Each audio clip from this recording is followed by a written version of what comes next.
How's it going, guys? You have a dog at home that you feel kind of disconnected from, like when you envision getting a dog and that bond that you thought you were going to have, it just doesn't seem to be there. It just seems like you're kind of always just taking the dog out and, taking the dog out to pee and poop and then bringing the dog to the daycare, and you just never, it's not really the relationship that you thought you were going to have.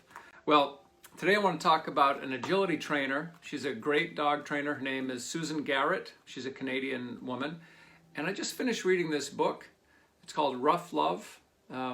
It's probably almost 20 years old now, this book. But it's a quick read. It's only 95 pages. I read it in an afternoon. I'm not a super fast reader. But it talks about, and she calls it a relationship building program.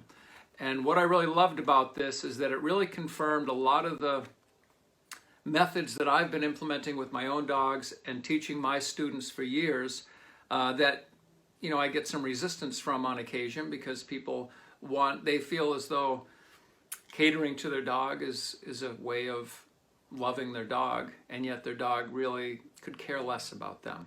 So some of the things they talk about in this book, to briefly go over it, is restricting access to resources. And what Susan has put together here is a program where you start where you don't give the dog or the puppy any freedom, and you slowly start giving more freedom as the dog is maturing and is responding appropriately to the methods that you're incorporating here.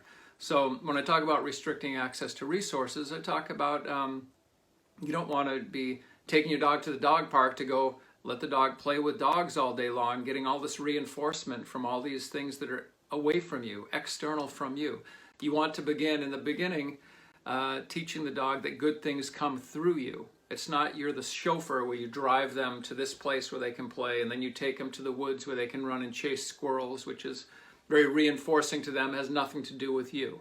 You want the dog to be looking to you for permission to go and do these things. The good things are coming through you. You're not just the person that chauffeurs them around, as I said. So our website, Canine Healing, we have courses. We actually just put up a free course last month that has some of these techniques. It's not exactly what Susan is doing, but the principles are the same here.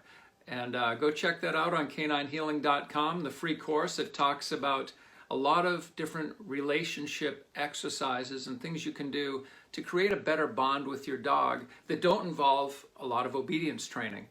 And a lot of you may have done a lot of obedience training and still have this issue, this disconnect with your dog. And it's not, the obedience is good to a point when it comes to relationship building.